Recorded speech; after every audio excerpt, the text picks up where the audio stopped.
Isso aí.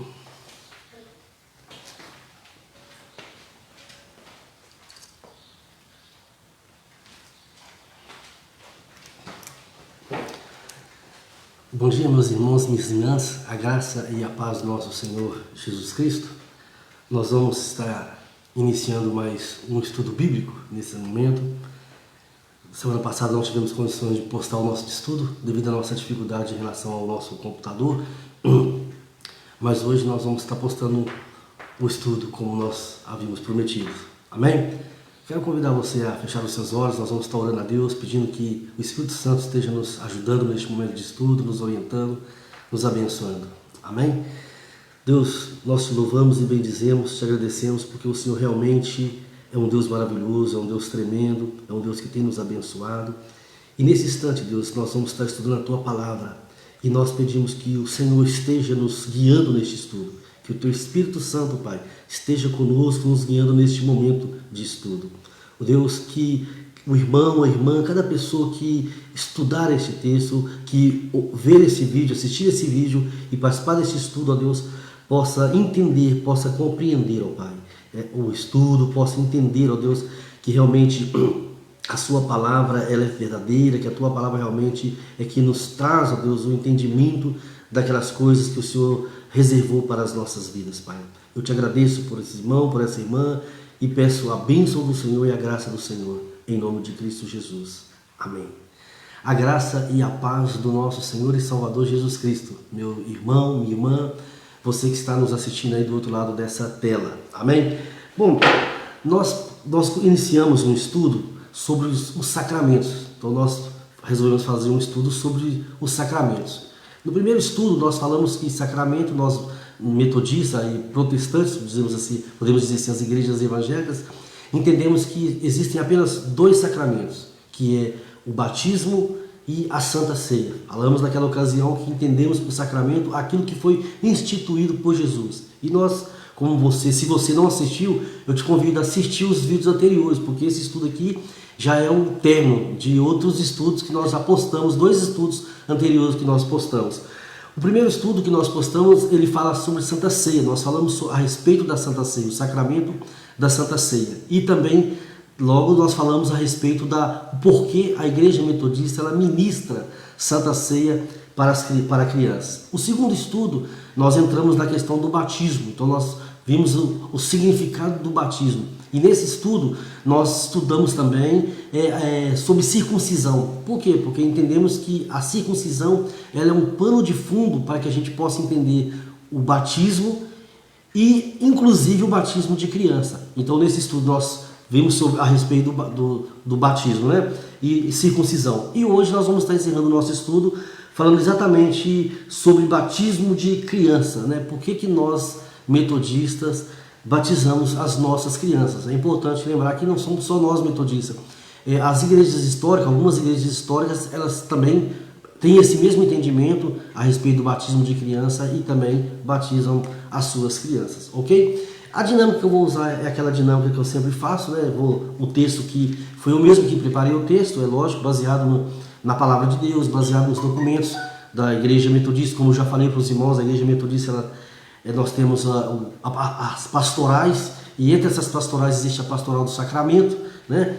Então nós baseamos também dessa pastoral da Igreja Metodista. Então eu vou estar lendo, parando, comentando. Antes, porém, eu quero convidar você a abrir a sua Bíblia em Mateus, no capítulo 19.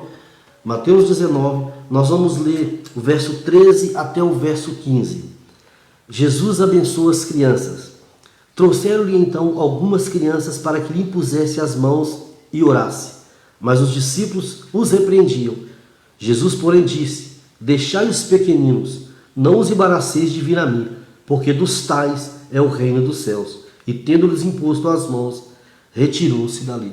Então olha que interessante essa palavra, né, que nós temos aqui, esse acontecimento em que os discípulos tentam impedir que as crianças se aproximem de Cristo, né? Elas queriam se aproximar, os seus pais levaram, eles tentaram impedi-las. Talvez pensassem que iriam incomodar. Afinal de contas, o que a criança está fazendo ali onde Jesus está? Para que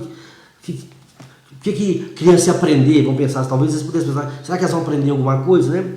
E Jesus vindo aquilo ali, o texto fala que ele ficou indignado com aquilo. Ele ficou indignado, ele falou, não impeça, deixa que elas cheguem até mim, deixa as crianças virem até mim, porque das tais é o reino de Deus, né? E nós temos outras referências bíblicas que mostram a importância, o valor das crianças.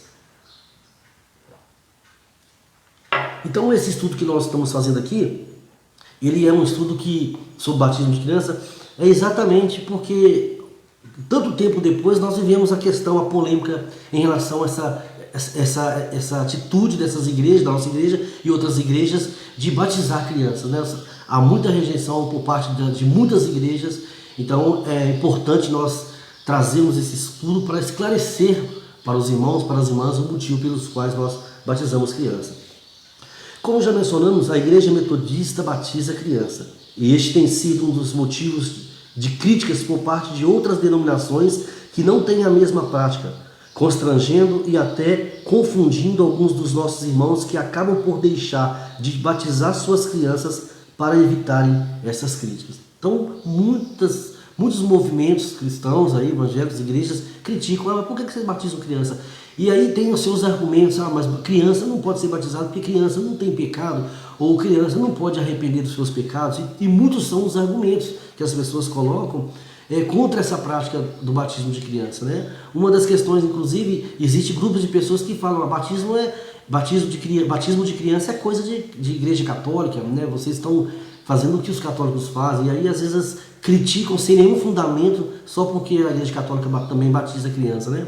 Então por esse motivo que a gente precisa trabalhar essa questão. Nesse tópico, a nossa intenção é buscar uma maior compreensão desta prática, para que possamos seguir a nossa caminhada de fé, sem dúvidas e em paz. Esse é o nosso propósito. O nosso propósito não é para que haja briga, discussão, para que agora você pegue o texto e querer provar para fulano, corra lá para o seu parente que é de outra igreja. Não, até aconselho, irmão, irmã. Vocês que são da igreja metodista, não é esse o propósito. Você não deve agora correr, se você, depois desse estudo, você ficar bem esclarecido e não, eu concordo com o batismo de criança, você não deve correr agora no seu parente, amigo lá que é de outra igreja que não pensa e querer provar para ele que nós estamos certos, ou enfim, que você agora entende que está correto. Não é esse o propósito desse estudo, e eu digo que você não deveria fazer isso, porque primeiro você deve respeitar esta pessoa no seu pensamento, naquilo que ela crê, né? Como elas também deveriam nos respeitar.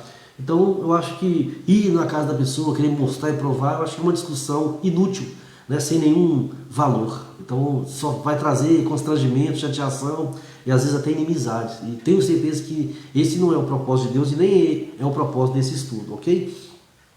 Antes de tudo, ou antes de mais nada, né? Tem essa polêmica, antes de mais nada, né? É preciso esclarecer que a igreja metodista não obriga os pais a batizar os seus filhos, pois esta é uma decisão que somente eles podem tomar. Quanto aos pais que não querem batizar seus filhos, a igreja respeita-os e não lhes impõe qualquer constrangimento. Então, o pai é que deve procurar a gente. Embora nós entendemos que o batismo ele é legítimo, ele é bíblico, né? É uma prática da igreja cristã no primeiro século e nos séculos seguintes, mas nós entendemos que nós não podemos impor. Isso é um direito. Como nós não impomos também ao adulto, a gente orienta que a pessoa deve batizar, porque, por exemplo, no caso do adulto, a gente fala, olha, a Bíblia fala que aquele que crê e for batizado será salvo.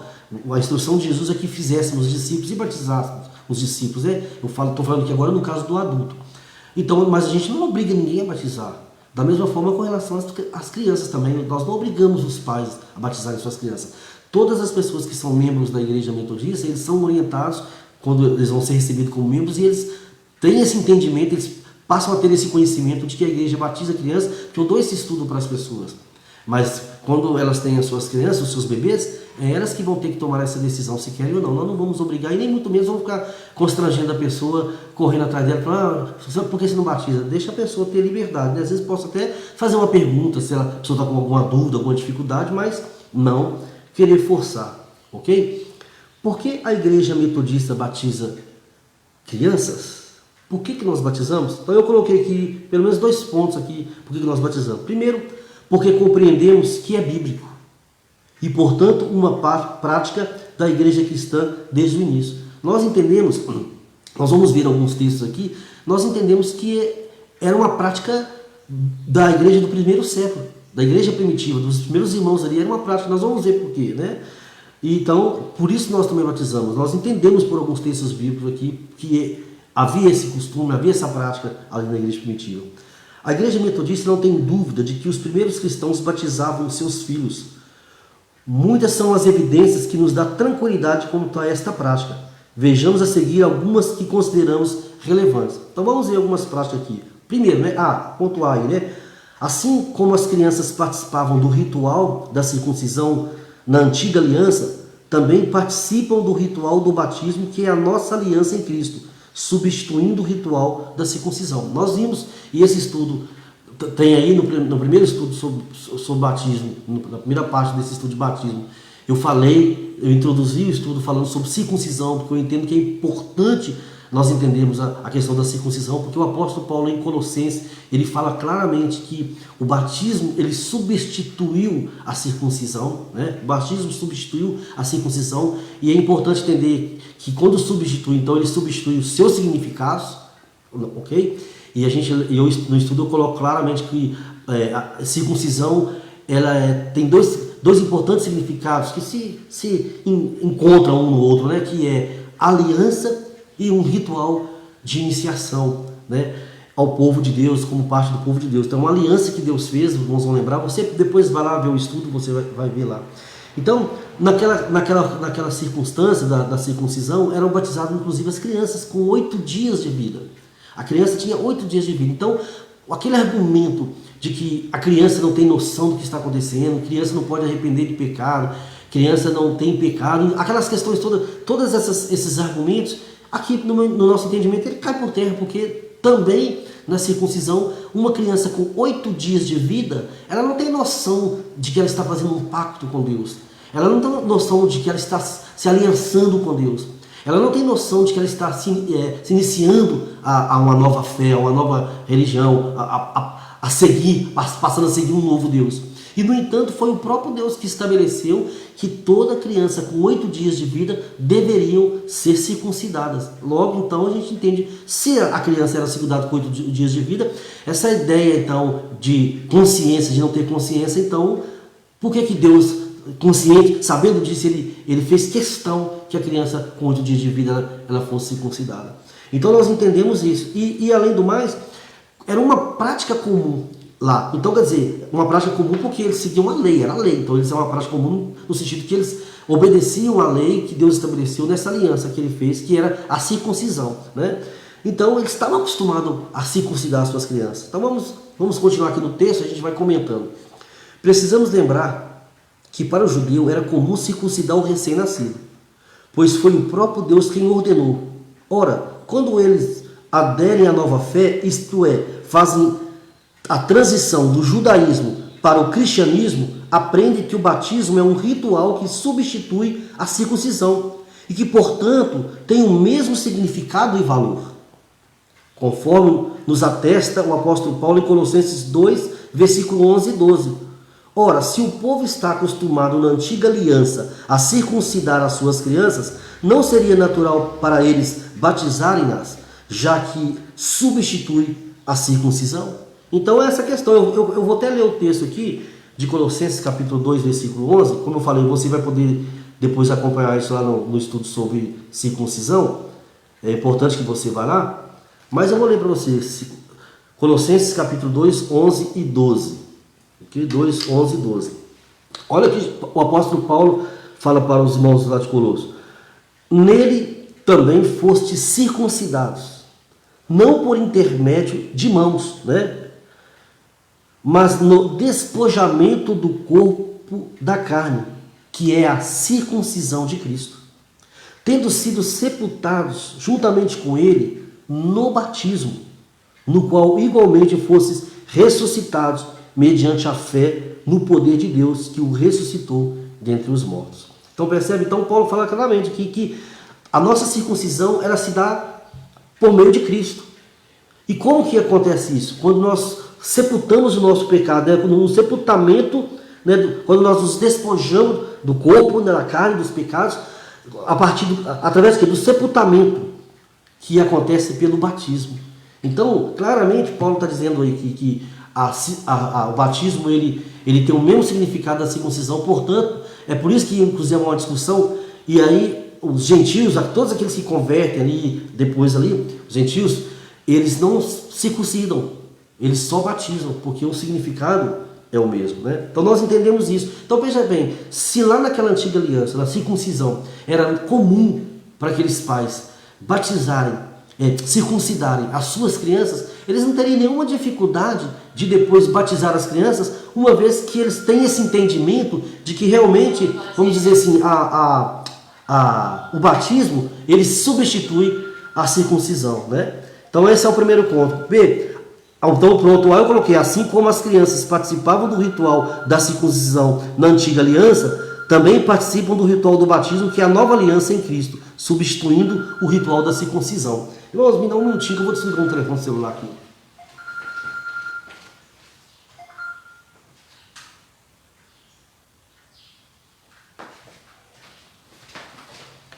Pronto, tinha o telefone celular tocando ali, despertador. Então, ponto B, a prática do batismo de crianças no período da igreja primitiva. Então, a gente vai colocar isso agora. Existem algumas evidências seguras de que o batismo de crianças era uma prática comum na igreja do primeiro século. Talvez alguém possa fazer o seguinte questionamento: mas no Novo Testamento não tem nenhuma referência clara de que as crianças eram batizadas. É verdade, não vamos encontrar nenhum texto dizendo, e a criança tal foi batizada. Porém, é preciso lembrar que, mesmo no Antigo Testamento, encontramos poucas referências quanto à prática da circuncisão. Por quê?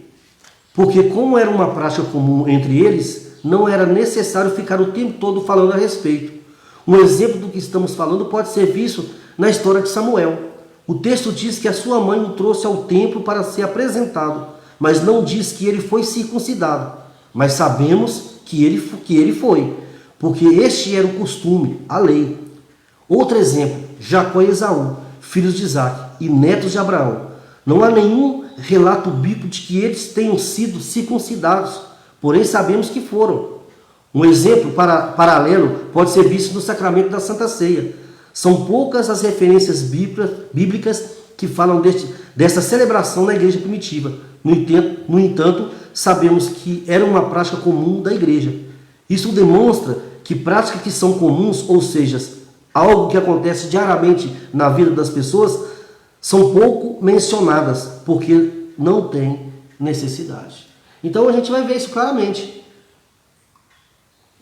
Você não vai encontrar falando lá que Samuel foi circuncidado, mas Jacó, Esaú, mas nós sabemos que eles foram circuncidados. Então isso demonstra claramente para nós que são práticas que não precisa todo tempo estar falando. Por isso que você não vai encontrar totalmente.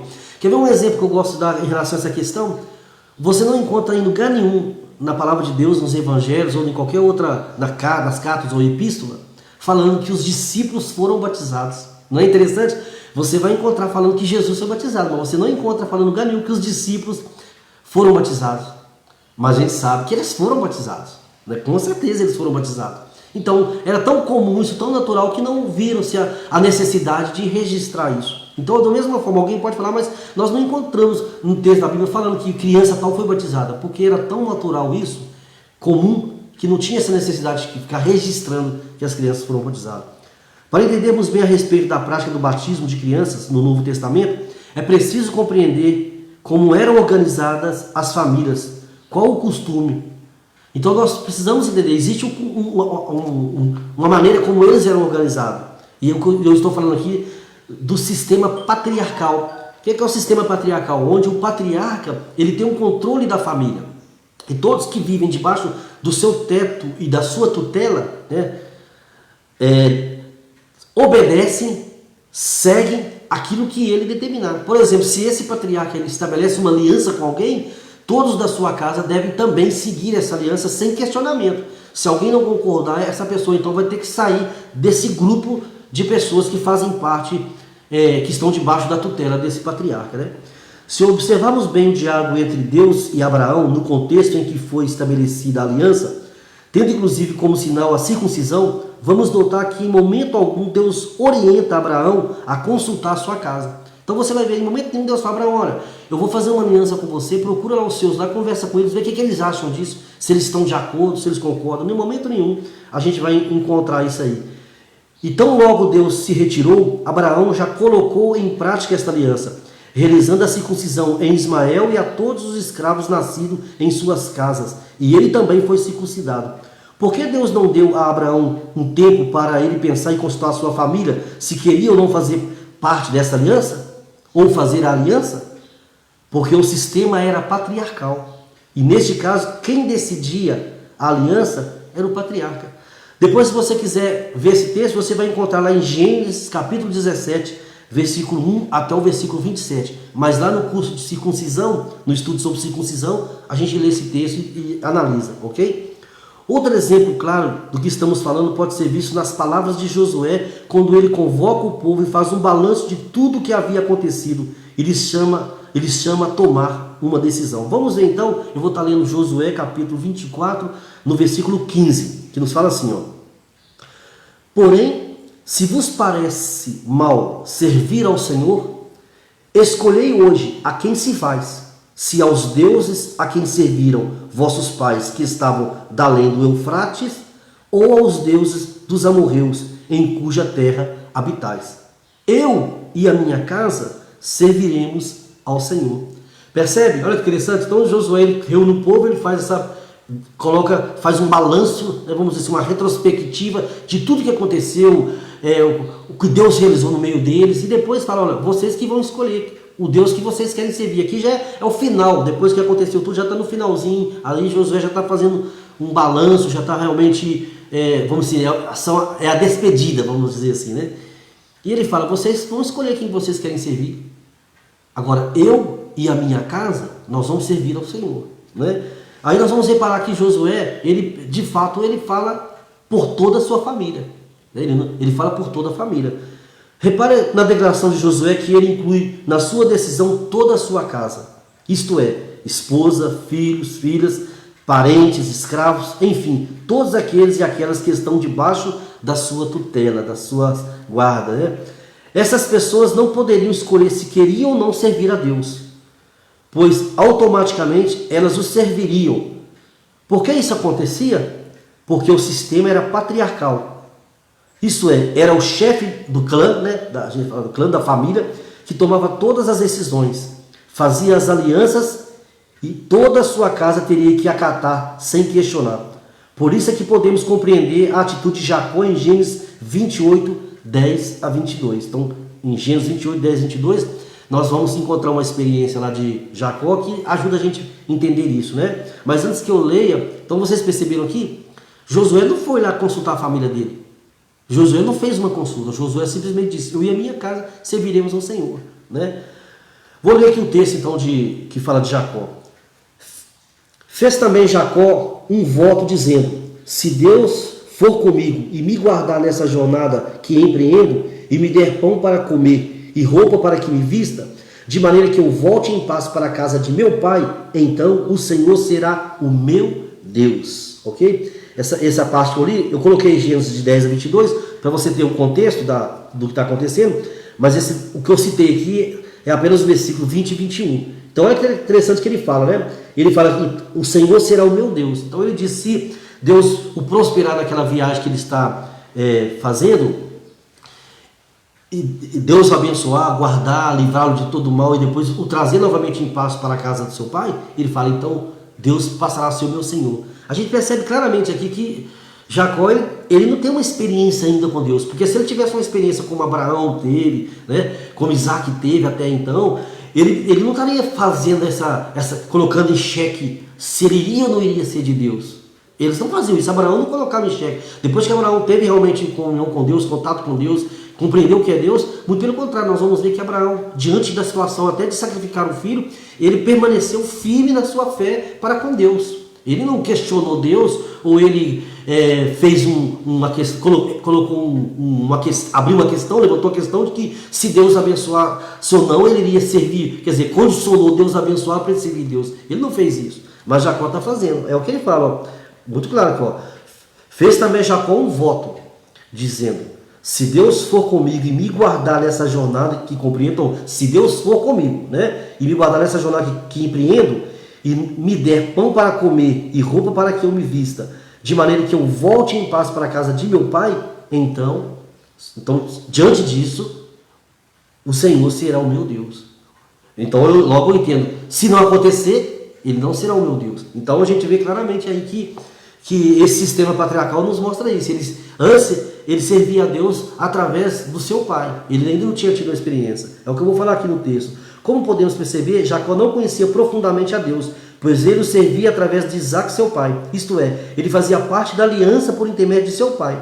Mas segundo o que nos mostra o texto, nesta viagem ele o conheceu. O que queremos mostrar com este texto é que a família normalmente era conduzida pelo patriarca, servindo inclusive a divindade a quem ele era fiel. Então, era a aliança que era estabelecida pelo patriarca, todos deveriam seguir, sem questionamento. Esse era o sistema patriarcal. Precisamos entender que os primeiros cristãos eram judeus e que, portanto, traziam alguns dos seus costumes judaicos para o cristianismo. Por exemplo, no período do Novo Testamento é fácil perceber que o costume patriarcal está presente. Há também casos em que uma mulher era responsável pela família, assim era a matriarca, quem decidia por toda a família e as suas decisões eram acatadas por todos. Então a gente vai ver aqui, eu vou ver aqui algumas experiências bíblicas que nos mostram isso aí, né? O centurião Cornélio, lembra do centurião Cornélio? Atos capítulo 10, eu vou estar lendo aqui, Atos 10.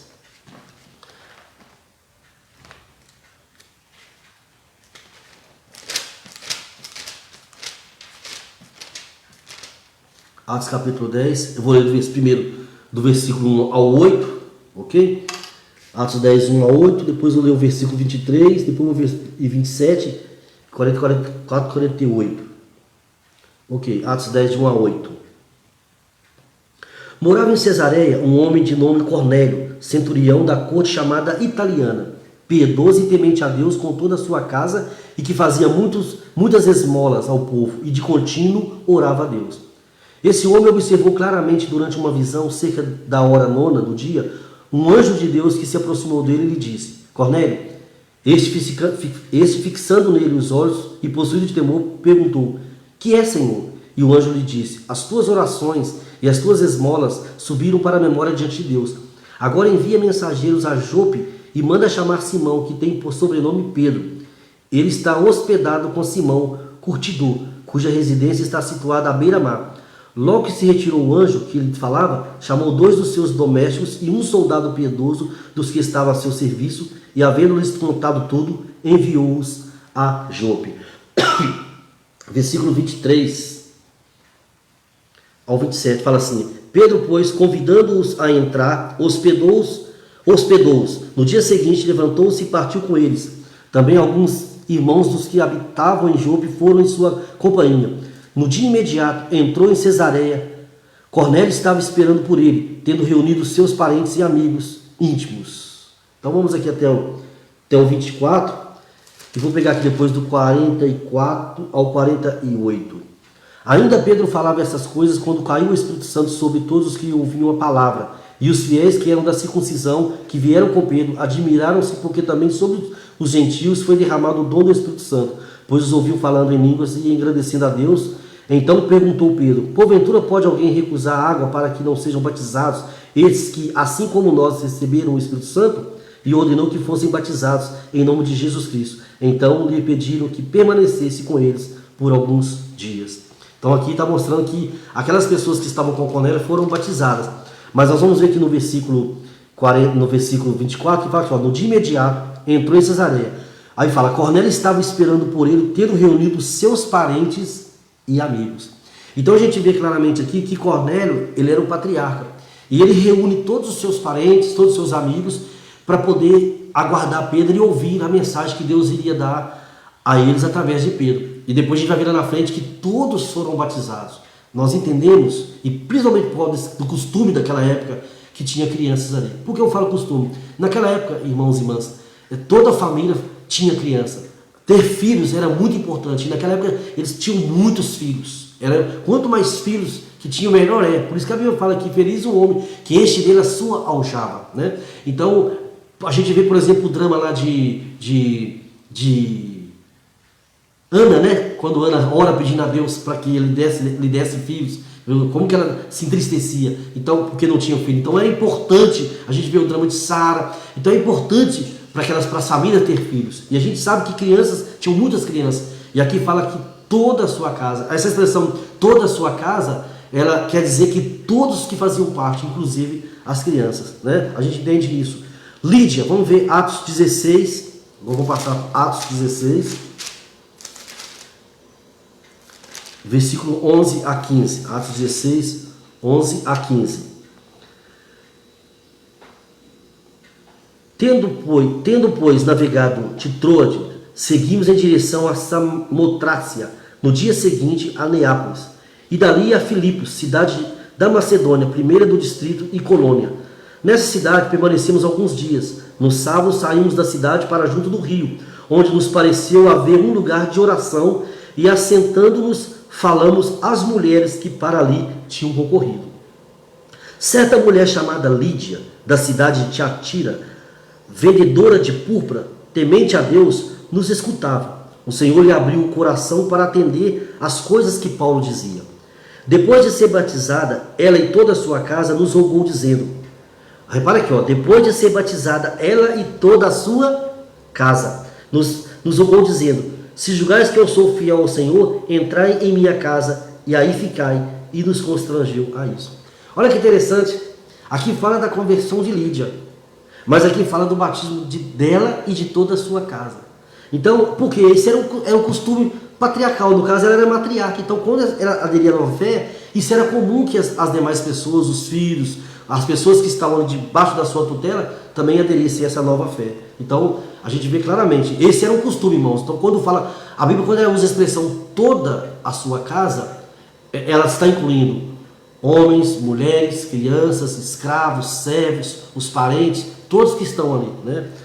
Nós vamos ver também outro exemplo, o carcereiro, no versículo, capítulo 16, 27 a 34. Vamos ver lá? 16, 27 a 34. O carcereiro despertou do sono e, vendo abertas as portas do cárcere, puxando da espada, ia suicidar-se, supondo que os presos tivessem fugido. Mas Paulo bradou em alta voz, não te faças nenhum mal, que todos aqui estamos. Então, o carcereiro, tendo pedido uma luz, entrou precipitadamente e, trêmulo, prostou-se diante de Paulo e Silas. Depois, trazendo-os para fora, disse, Senhores, que devo fazer para que seja salvo? Responderam-lhe, crer no Senhor Jesus, e serás salvo tu e tua casa. E lhe pregaram a palavra de Deus, e a todos os de sua casa. Naquela mesma hora da noite, cuidando deles, lavou-lhe os vergões dos açoites. A seguir, foi ele batizado e todos os seus. Então, levando-os para a sua própria casa, lhes pôs à mesa, e com todos os seus manifestavam grande alegria por terem crido em Deus. Percebe? Então aqui foram batizados toda a sua casa. É importante nós entender, como eu coloquei, lembrar da circuncisão. Era uma prática, era um costume daquele povo judeu, embora o Cornélio ele não era um judeu, não era, né? Mas era uma prática do povo circuncidar os filhos. Então, como Paulo ele tem esse entendimento, vamos dizer assim, que o batismo substitui a circuncisão, e era uma prática circuncidar a criança com 8 dias de vida, então isso era muito comum para eles também ter essa prática, batizar as suas crianças. Então, toda a casa do Cornélio, a casa de Estéfanas, 1 Coríntios capítulo 1, versículo 16, 1 Coríntios capítulo 1, 16, vamos ver aqui, olha o que Paulo fala. Batizei também a casa de Estéfanas. Além desses, não me lembro se batizei algum outro. Então ele fala a casa de Estéfanas, incluindo todos aí, ok? Quando estudamos esses textos, à luz do costume patriarcal, ainda presente no período da igreja primitiva, fica fácil compreender o porquê de ter o apóstolo Paulo declarado ao carcereiro, crê no Senhor Jesus e será salvo tu e a tua casa. É que Paulo sabia que no momento em que ele aceitasse a Cristo, todos os membros da sua casa passariam automaticamente a fazer parte da aliança com Deus, porque automaticamente teriam que acatar a sua decisão quanto à nova fé. É lógico que alguém vai falar assim, pastor, mas é uma decisão pessoal. Ok, mas a gente tem que entender que o cristianismo está no seu início, muitas coisas estão se adequando, muitas coisas vão acontecendo no passar do tempo, nós vamos ver isso claramente. Nós vamos ter o próprio Paulo que falou, por exemplo, sobre circuncisão, a gente vai ver, por exemplo, ele teve que circuncidar Timóteo, porque Timóteo ele era filho de grego, então para não escandalizar ele circuncidou, mesmo que ele entendesse que realmente o batismo foi dado em lugar de circuncisão, e quando ele fala sobre isso, ele está combatendo exatamente a ideia de muitos judeus que achavam que as pessoas tinham que circuncidar. Nós vamos ver que isso foi motivo até de um concílio, né, uma discussão, vamos dizer, não vou dizer totalmente um concílio, mas pelo menos uma reunião em que precisou reunir ali a igreja para poder discutir se eles tinham ou não que circuncidar e chegar à conclusão que não deveriam circuncidar. Então, aí eu lembro também do Jacó. É uma decisão pessoal também, não teria que ser uma decisão pessoal aliançar com Deus lá no Antigo Testamento, mas Jacó, a gente vê claramente que não era bem assim, e a gente vê pelo costume bíblico, quando você vai lendo o costume bíblico dos povos ali antigamente, na Antiga Aliança, que não era assim, eles não consultavam, simplesmente se consideravam todos, era o costume. Então isso está muito enraizado ali no primeiro século, na cabeça daquelas pessoas ainda. Se a gente for olhar bem, irmãos, até hoje, entre aspas, a gente vive um certo tipo de sistema patriarcal ou matriarcal. Por exemplo, nós não perguntamos aos nossos filhos se eles querem ir para a escola. Você pergunta aos seus filhos se eles querem ir para a escola? Não sei como está hoje, na minha época a gente começava a estudar com 7 anos. O primeiro ano era 7 anos, hoje é um pouco diferente. Os meus pais não perguntaram, a sua sala, eu vim conversar com você, sentei, nós estamos querendo conversar para ver se você concorda, a gente está querendo colocar você na escola, você está de acordo? Eles não me perguntaram, eles simplesmente me matricularam, aquela velha coisa que a gente lembra antigamente, a criança chegava lá e começava a chorar porque os pais deixavam ela ir embora. Mas por que os pais faziam isso? Porque os pais entendiam que isso era o melhor para os seus filhos. Então, de certa forma, é um sistema patriarcal. Hoje, por exemplo, quando eu vou para a igreja, eu não pergunto aos meus filhos, eu não sento com meu filho de 9 anos e falo, se eu perguntar, você está interessado em ir para a igreja? Não, eu simplesmente levo eles para a igreja, eles vão comigo. E na minha casa, por exemplo, eu já disse, enquanto eles forem de menores, estiverem debaixo da minha tutela, eles vão ter que caminhar comigo, obedecer e seguir aquilo que a gente segue também. Agora, futuramente, eles têm o direito de fazer as escolhas deles. Mas enquanto eles estiverem debaixo da minha tutela, ou seja, são de menores ainda, e eu decido por eles nesse sentido, eles vão para a igreja comigo. Isso não é um tipo de sistema patriarcal? O que eu falei também não é um sistema patriarcal, nenhum pai. E aí, agora, independente de religião, chega para um filho de 3, 4 anos de idade e pergunta se ele quer ir para o jardim, se ele quer ir para a escola. Não, simplesmente leva. Se ele quer ir ao médico, exatamente. Então o que ele faz? Leva, porque nós temos a tutela, nós temos a guarda e a responsabilidade. Então isso é importante nós entendermos, ok? Sendo assim, a igreja metodista compreende que quando um chefe de família decidia seguir a Cristo, para isso batizando-se, todos de sua casa também eram batizados, como uma declaração prática de que a partir daquele momento todos pertenciam a Cristo, incluindo as crianças. Então, lembra, é importante você depois aí olhar os vídeos, né? Você pode entrar aí no meu YouTube aí, PR Saulo José de Souza, vai lá no YouTube, clica lá PR Saulo José de Souza e você vai encontrar lá os vídeos lá. É importante você estudar circuncisão, é importante você estudar o significado do batismo, porque eu vou falar claramente que batismo ele é um ritual de aliança e um ritual de iniciação, né? Vamos dizer assim, uma demonstração, uma evidência de que a pessoa foi regenerada, de que a pessoa realmente arrependeu dos seus pecados. Quando você entende que o batismo é uma aliança, nós vamos entender que quando nós batizamos, nós estamos fazendo uma aliança com Deus, uma aliança com Cristo. Estamos nos aliançando com Cristo. Ora, e nós não queremos que as nossas crianças também façam parte dessa aliança? Claro que nós queremos. Aliás, Jesus já diz que do reino de Deus, das tais é o reino de Deus. Elas já entraram primeiro que a gente, já fazem parte, né? Além do testemunho bíblico que nos testifica a respeito dessa prática, podemos ainda encontrar antigos documentos que também fazem menção ao batismo de crianças. Vejamos. Então nós vamos ver alguns documentos aqui que, embora eles não façam parte do texto bíblico, mas são importantes, porque eles vão, dentro da história, tecer comentários a respeito da prática cristã e que nos deixa claro que era uma prática comum naquela época. Eu vou falar de pessoas, e vocês vão ver aqui, da época lá dos apóstolos, daquele primeiro século, pessoas que até conviveram com os apóstolos posteriormente, ok? Vamos lá aqui então. Talmud. O Talmud é o tratado teológico escrito pelos rabinos, principalmente explicando e regulamentando a lei do Pentateuco. Neste documento podemos encontrar alguns relatos que deixam claro quanto à prática do batismo de criança. Vejamos um parágrafo tirado deste documento. Aqui nesse documento que eu vou ler aqui, eles estão falando a respeito dos cristãos, né? São os judeus desse tratado, falando das práticas cristãs, né? Olha o que eles falam. Eles têm o costume de batizar esse prosélyto na infância, baseando na profissão de fé da casa de julgamento, porque isto é para o seu bem. Adiante, o Talmud orienta sobre a idade que a criança deveria ser batizada.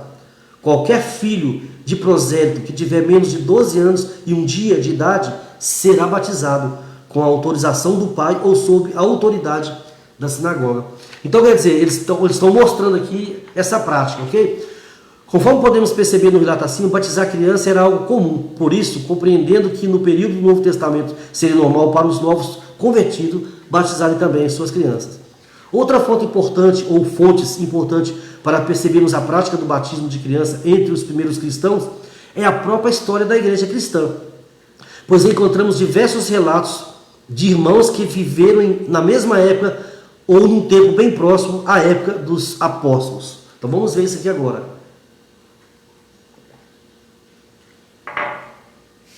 Irineu, nascido em 97 d.C., discípulo de Policarpo, convertido pelo apóstolo São João.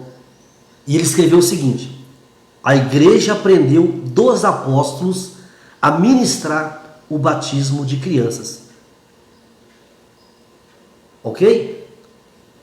Irineu contra as heresias, volume 2. Repara uma coisa aqui, ó. Irineu ele era discípulo de Policarpo. Então Policarpo pregou para Irineu, Irineu se converteu. Mas quem que pregou para Policarpo? De quem que Policarpo era discípulo? Do apóstolo São João. Repara. Então quer dizer que o apóstolo São João ganha Policarpo para Cristo. E Policarpo ganha Irineu para Cristo. E Irineu vai dar uma declaração dessa, que deve continuar batizando as crianças, como era a prática dos apóstolos. A igreja aprendeu dos apóstolos a ministrar o batismo de crianças. Olha, irmãos e irmãs, é muito próximo. Quem está falando é simplesmente alguém que foi discipulado por uma pessoa que andou com o apóstolo João, que teve contato com o apóstolo João. Aquele João que reclinou a cabeça no peito de Jesus. Isso é muito forte, é um testemunho muito forte. Eu não posso jogar isso no lixo, eu não posso desconsiderar isso. Eu tenho que levar em consideração um testemunho de uma pessoa que estava tão próximo de um discípulo de Jesus, que é o apóstolo São João. Justino Marte, que chegou a ver o apóstolo São João e escreveu: cristãos de ambos os séculos, alguns de 60, outros de 70 anos de idade, se tornaram discípulos pelo batismo desde a infância. Olha que interessante, vou repetir. Cristãos de ambos os séculos, alguns de 60, outros de 70 de idade, se tornaram discípulos pelo batismo desde crianças. Justino, Apologia, volume 1. Orígenes, que viveu 85 anos depois da morte do apóstolo João, escreve: visto que o batismo é para o perdão dos pecados, as crianças também são batizadas, segundo o costume da igreja. Ok? Segundo o costume da igreja. Volume 1, página 104. Clemente, mencionado em Filipenses 4,3, aconselha aos pais: batizai os vossos filhos e crianças na disciplina e correção do Senhor. Então percebe, nós temos aqui testemunho de pessoas bem daquela época. Eu digo assim para as pessoas: entre dar crédito a grupo de pessoas que têm 50 anos de existência, grupos religiosos que têm 70 anos de existência, 100 anos de existência, até, vamos dizer, 200 anos de existência, e pessoas que estiveram lá no primeiro século, que foram discípulos dos discípulos de Jesus, que estão afirmando que era uma prática cristã batizar os discípulos, eu fico com aqueles lá. Eu prefiro ficar com o testemunho de quem está mais próximo do que uma interpretação de alguém que está agora, que é contemporâneo. Eu prefiro pegar o testemunho dessas pessoas e acreditar que realmente eles estavam falando a verdade. É importante lembrarmos que, embora os relatos acima não façam parte da Bíblia, não deixa por isso de serem importantes documentos históricos que nos ajudam a compreender a história de um povo, suas práticas e rituais, contribuindo para a compreensão da nossa própria história de fé. Como já dissemos, não os vemos como textos sagrados, e sim como importantes documentos históricos para a fé cristã. Eu não estou comparando isso aqui a um texto sagrado, mas eu não posso jogar no lixo a história. Eu não posso jogar no lixo a história. É importante salientar que o reformador Martinho Lutero era favorável ao batismo de crianças. Isso pode ser visto na Confissão de Augsburgo, que no artigo 9 afirma: do batismo se ensina que é necessário e que por ele se oferece graça, que também se deve batizar as crianças, aos quais pelo batismo são entregues a Deus e a ele se tornam agradáveis. Então, foi Lutero. Eu creio que tanto nas Escrituras Sagradas como na tradição dos pais da igreja e da teologia dos reformadores, nos é apresentado evidências seguras de que a prática do batismo de criança está correta. Ok? Então, esse aqui são evidências que nos dão tranquilidade, né? São testemunhos que nos dão tranquilidade em relação às práticas desses irmãos do primeiro século que batizavam suas crianças. Por exemplo, fazendo aqui abrindo um parênteses aqui, nós temos, por exemplo, Flávio Joséfo. Flávio Joséfo, ele foi um historiador do período de Jesus. Sabe? Flávio Joséfo foi realmente contemporâneo de Jesus. Na época que Jesus estava andando em algum lugar lá, de repente Flávio Joséfo cruzou com ele alguma parte lá. E nós temos... Flávio Joséfo não era cristão, deixo claro, ele não era cristão. Mas ele fala de Jesus. Ele fala de um certo Jesus que tinha discípulos, que foi crucificado. Aí ele fala que os discípulos de Jesus andavam falando que Jesus tinha ressuscitado e que tinha aparecido a muitas pessoas. Ora, Flávio Joséfo não está na Bíblia, mas ele é um historiador daquele primeiro século, contemporâneo de Jesus. O que ele escreve no seu livro, quando ele narra a história da época lá, a gente tem que levar em consideração. É um testemunho claro, seguro, que deve ser levado em consideração em relação, por exemplo, ao fato de que Jesus realmente existiu, né, o personagem de Jesus, que ele tinha discípulos, que ele foi crucificado e que ele ressuscitou. Então a gente, mesmo que Flávio Joséfo não está afirmando que ele ressuscitou, mas está relatando o que os discípulos diziam. Então, eu não vou levar em consideração um documento desse, mas ele não é bíblico. Então é isso que eu estou falando. Às vezes o Irineu, Justino, Orígenes, Clemente, eles não estão, a gente não tem, os textos deles não são canônicos, mas são importantes para nos situar e nos mostrar o que estava acontecendo naquele primeiro século. Ok? Segundo ponto, batizamos criança porque compreendemos que o mesmo é um ritual de iniciação, uma aliança, que torna o batizado parte do povo de Deus. E como as crianças já fazem parte do reino de Deus, não podemos negar a elas essa graça de Deus. O batismo é uma graça de Deus para o povo, porque nós entendemos que batismo é um sinal visível de uma graça invisível. No batismo eu experimento, eu posso sentir, experimentar, é tangível, eu posso tocar no sentido de sentir essa graça de Deus que em Cristo Jesus me perdoou, me libertou e me salvou, me regenerou. Eu posso experimentar através daquela água que vem, que é um símbolo, é simbólico, mas que simboliza todo esse acontecimento aqui que eu falei. Então é um ritual de iniciação e uma aliança. Então eu não posso negar à criança uma graça que simboliza essa ação de Cristo, do seu sacrifício vicário por mim. Ele morre para me perdoar e me libertar e me salvar. Eu não posso negar as crianças, e o próprio Cristo diz que das tais é o reino de Deus, ou seja, elas entraram primeiro do que nós no reino de Deus. Para a igreja metodista, através do batismo, o catecúmeno passa a fazer parte do povo de Deus, como acontecia no antigo ritual a circuncisão. Assim, entendendo que as crianças já pertencem ao reino de Deus, como afirmou o próprio Jesus: deixai vir a mim os pequeninos, não os embaraceis, porque dos tais é o reino de Deus. Marcos 10, capítulo 14, verso B. A igreja metodista levanta a seguinte questão: como negar o batismo às crianças quando Jesus, o Senhor da igreja, declara que delas é o reino de Deus? Ora, não é o batismo um ritual simbólico de iniciação na comunhão do reino de Deus? É o que eu já tinha dito. Então como nós vamos negar? Ok? Ora, se o batismo é ministrado como sinal de que fazemos parte do povo de Deus, não faz nenhum sentido negá-lo às crianças, que já entraram na nossa frente neste reino. É importante ficar claro que os aspectos acima apresentados são os motivos pelos quais a igreja metodista batiza crianças. Não é de forma alguma parte da teologia metodista a ideia de que se deve batizar crianças para que elas não morram pagãs, conforme se acreditava no período medieval, onde as crianças que morriam sem o batismo eram enterradas num espaço considerado intermediário entre o sagrado e o profano, o céu e o inferno. Nós não temos essa visão. Nós metodistas batizamos as crianças não porque pensamos que se elas morrerem sem batismo vão morrer pagando. Ao contrário, é o oposto. é exatamente porque nós entendemos que elas já são parte do reino de Deus. Nós não entendemos que a criança é pagã, nós entendemos que ela já é parte do reino de Deus. E se o batismo é esse sinal visível da graça de Deus, né, que se manifestou através do sacrifício de Cristo, por que nós não podemos batizar nossas crianças? Porque ela não pode participar dessa graça também, né? Então é essa questão que nós queremos colocar.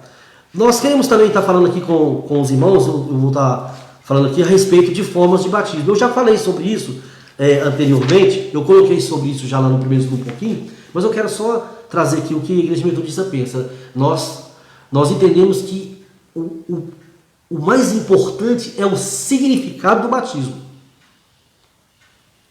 e não a forma de batismo. A grande questão, o grande problema é que muitos movimentos evangélicos está muito fixo na forma, está muito preocupado com a forma. E a Bíblia, em lugar nenhum, ela vai nos falar sobre forma. Nós não podemos afirmar que o fato de que Jesus entrou no Rio Jordão, que ele foi imerso no Rio Jordão. Ele pode ter sido imerso, mas ele também pode ter recebido água sobre a cabeça dele. A Bíblia não fala em forma nenhuma. A pessoa fala assim, mas o próprio termo batismo significa que imergir. Mas o mesmo verbo é usado na Bíblia para lavar, o mesmo verbo é usado na Bíblia para aspergir. É o mesmo verbo. Então como que é? Como que eu vou definir se aspergiu, se molhou, se lavou, se imergiu? Então é muito importante nós deixarmos claro que para nós metodistas as 3 formas de batismo são válidas: imersão, derramamento e aspersão. Para nós o mais importante é o significado, e desde que seja feita em nome do Pai, do Filho e do Espírito Santo e seja com água, ok? Então eu quero transcrever aqui na íntegra o que a Igreja Metodista fala a respeito do batismo, né? Da forma de batismo, né? Gostaria de transcrever na íntegra o que a Igreja Metodista diz nos cânones da seção 2 do sacramento, subseção 1 do batismo, nas páginas 63 e 64, artigo 9, a respeito do batismo. Artigo 9. O batismo é um sinal visível da graça do nosso Senhor Jesus Cristo, pelo qual nos tornamos participantes da comunhão do Espírito Santo e herdeiros da vida eterna.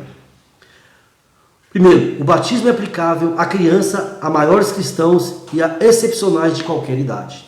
Segundo, o batismo de maiores cristãos somente se aplica a pessoas que desejam filiar-se à igreja e assumem os votos de membros conforme os cânones. Terceiro, o batismo de criança só será feito com a garantia de que entre pais e testemunhas há quem possa assumir todas as responsabilidades exigidas pelo cerimonial, para o que serão os mesmos prévia e devidamente orientados quanto à responsabilidade que assumem. Quarto, o batismo, sendo ato de testemunho comunitário, deverá ser realizado sempre que possível durante o culto público. Artigo 10. O batismo é com água em nome do Pai, do Filho e do Espírito Santo, por aspersão, derramamento ou imersão. A Igreja Metodista, embora comumente pratique a aspersão, reconhece como igualmente válido o batismo por derramamento ou por imersão. Então, é o que nós falamos aqui. Nós entendemos que as 3 formas são importantes, né? E volta a dizer, se você tiver alguma dúvida aí, eu acho importante você estudar os 3 estudos que eu dei, né? Que vai te ajudar a entender a questão do batismo. É importante você entender sobre circuncisão, significado de batismo, né? E nós vamos ver, por exemplo, que a questão da criança é um pouco diferente. Eu falei no estudo do batismo que Jesus não tinha pecado e foi batizado. Mas se você entende que batismo é um ritual de iniciação também, entre outros, também de iniciação, né? Além da questão lá da remissão de pecado, mas ele é iniciação também, é uma aliança, nós vamos perceber claramente que só após o batismo é que Jesus dá início ao seu ministério. Então claramente a gente vê que o batismo dele, ele tem essa conotação de iniciação, e não, por exemplo, para demonstrar que ele arrependeu de pecado, porque Jesus não tinha que arrepender de pecado, ele não tinha pecado, né?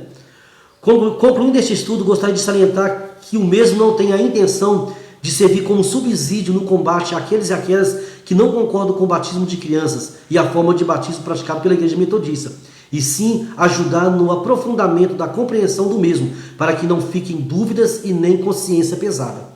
Esperamos que todos e todas tenham aprendido um pouco mais sobre este tema. Esperamos ainda que o mesmo possa auxiliá-los na tarefa de ajudar aqueles e aquelas que estão com dúvidas quanto a este tema. Que seja a nossa atitude a de ajudar os nossos irmãos e irmãs de fé no esclarecimento da verdade. Amém. Então nós esperamos isso, né? Como eu falei anteriormente, não é para você brigar com ninguém, querer agora eu vou provar para você, não é isso. É para ajudar na compreensão dos estudos. Mas eu estou insistindo, olhem os outros vídeos lá, assistam os outros vídeos que vai ser importante na sua compreensão, ok? Então é por isso que nós, metodistas, batizamos crianças, porque nós entendemos que ser esta uma prática da igreja do primeiro século. Nós temos esses testemunhos desses irmãos que viveram ali no primeiro século, que realmente o batismo era praticado. E nós entendemos que o batismo, ele substitui a circuncisão. Uma vez que ele substitui a circuncisão, e era prática circuncidar uma criança com 8 dias de vida, o próprio Jesus foi circuncidado, não há nenhum problema a gente entender que eles também tranquilamente batizavam as suas crianças, uma vez que o batismo substitui a circuncisão com todo o seu significado. Então o batismo ele significa aliança e ritual de iniciação, ok? Então que Deus te abençoe, meu irmão, Deus te abençoe, minha irmã, você que está nos assistindo aí, participando desse estudo, que Deus esteja abençoando a sua vida, abençoando a sua família. Eu agradeço por você ter ficado comigo esse tempo todo participando deste momento, ok? Vamos estar orando. Deus, nós te agradecemos pela oportunidade de estarmos estudando sobre batismo de criança, e pedimos que o Senhor esteja abençoando a vida deste irmão, desta irmã, desta pessoa que participou desse estudo, que está vendo esse estudo, não importa se nesse mesmo dia que eu estou ministrando esse estudo aqui, mas se em outra ocasião, em outro momento, que o Senhor esteja abençoando grande e poderosamente, ajudando essa pessoa a compreender, ó Pai, a respeito do batismo, porque batizamos crianças, mas também a compreender que não é o nosso intuito, ó Deus, criticar as pessoas que pensam diferente. Ao contrário, nós respeitamos essas pessoas e não temos a menor intenção de querer provar para elas que é correto batizar crianças. A nossa intenção apenas é ajudar os nossos irmãos e irmãs da Igreja Metodista na compreensão desse tema, deste assunto, Pai. Pedimos que o Teu Espírito Santo esteja conosco, que o Senhor possa abençoar este lar, abençoar essa família, dar, ó Deus, um dia de bênçãos, de vitória, que o Teu Espírito Santo possa falar a cada coração. Nós te agradecemos, Pai, em nome de Cristo Jesus. Amém. Obrigado, meu irmão, obrigado, minha irmã, obrigado, meu amigo, em nome de Jesus. Deus te abençoe. Amém.